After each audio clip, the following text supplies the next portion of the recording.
There is a monument in Cambodia so vast it can be seen from space, Angkor Wat, the largest religious structure ever built by human hands. Yet, when asked to name the ancient empire that created this architectural wonder, most people are often met with a profound silence. This is the enduring paradox of the Khmer Empire, a powerful kingdom that ruled for over 600 years, from 802 to 1431 AD.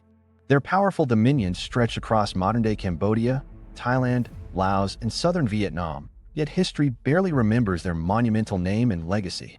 The story begins in the 9th century when a Javanese prince, Jayavarman II, declared himself Chakravartin, a universal ruler. He established his burgeoning capital deep within the dense jungles of Southeast Asia, thereby founding an empire that would soon reshape the entire region. The Khmer faced an impossible challenge from their very start, building a civilization in one of the most hostile environments imaginable. They endured dense jungle, relentless monsoon rains for half the year, and brutal drought for the other half, conditions under which most empires would have simply collapsed. The Khmer didn't just survive these harsh conditions, they thrived, and the key to their success wasn't military conquest or distant trade routes. Instead, it was water, for they uniquely understood how to control the very jungle itself through advanced, sophisticated hydraulic engineering. Over the next 3 centuries, the Khmer constructed Angkor, which became the pre-industrial world's most extensive urban complex.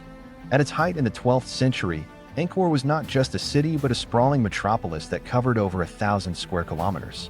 Nearly 1 million people called Angkor home, a staggering population density for its time, truly a remarkable feat of urban living. London had fewer than 20,000 inhabitants in the same period, and Paris perhaps 50,000, making Angkor a truly unprecedented jungle megacity. The most sophisticated water management system on Earth made Angkor possible, an intricate network of canals, vast reservoirs, and essential moats. These vital structures were not merely for decoration.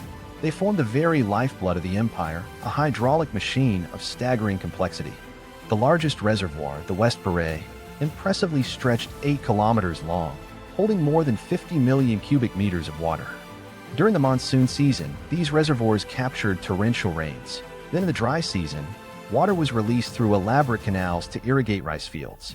Multiple rice harvests each year generated an enormous agricultural surplus, feeding 1 million people and supporting a massive bureaucracy. This surplus also financed the construction of monumental temples on a scale that truly defied imagination. The entire water system was the empire's engine. Angkor was not just an engineering marvel, but a deeply sacred landscape where god-kings claimed descent from powerful Hindu deities. They believed their grand temples were literal replicas of Mount Meru, the cosmic mountain at the universe's center, each a bridge between earth and heaven. Angkor Wat, built by King Suryavarman II in the early 12th century, was dedicated to Vishnu, its 5 towers representing Mount Meru's peaks. Its vast moats symbolized the cosmic ocean, and every measurement, carving, and stone was placed with precise cosmological purpose. The temple complex stretched across 200 hectares, larger than the entire Vatican City, with its outer wall running nearly 6 kilometers around. Bas-reliefs covering its galleries depicted epic Hindu stories, carved by thousands of artisans over decades, transforming stone into sacred scripture. Angkor Wat was just one temple among hundreds, including the Bayon, with its 54 towers and 200 serene stone faces. Ta Prohm, where massive tree roots now grip ancient walls, Preah Khan, Banteay Sray, and Neak Pean, each a masterpiece in its own right. The scale of construction was relentless, as king after king sought to outdo predecessors, building ever larger temples to demonstrate divine authority. The amount of sandstone moved for Angkor Wat alone rivals the volume of stone in the Great Pyramid of Giza, ensuring their immortality. This was a civilization operating at its absolute peak, with the Khmer Empire dominating mainland Southeast Asia from the South China Sea to the Andaman Sea. Tribute flowed in from many vassal states, and bustling trade routes connected Angkor to China, India, and other distant lands beyond. Chinese diplomat Zhou Deguan visited Angkor in 1296, leaving the only surviving eyewitness account of the city at its magnificent height. He described golden towers gleaming in the sun, massive elephant processions, markets filled with Chinese merchants, and a royal palace of unimaginable splendor.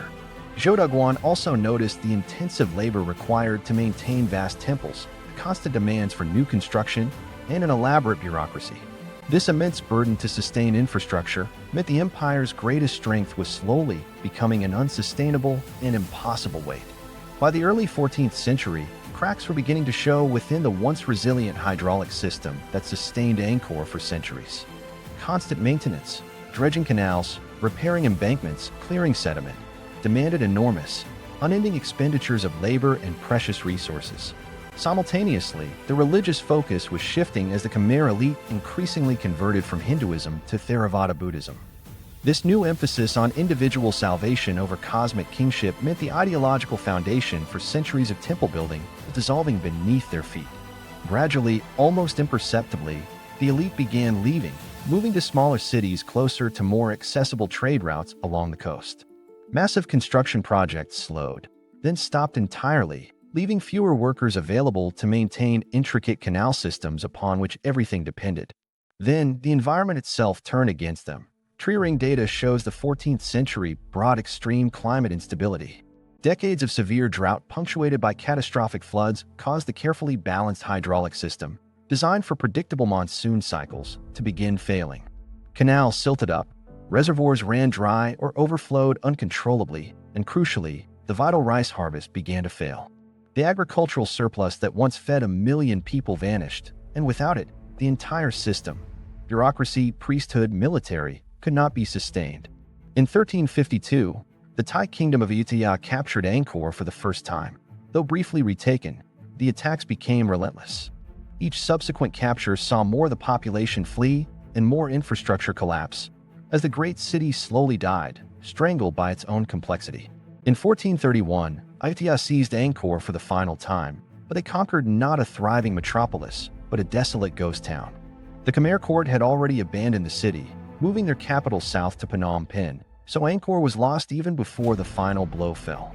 This is the true story of Angkor's collapse, not a dramatic, sudden fall, but a long and sorrowful, slow unraveling.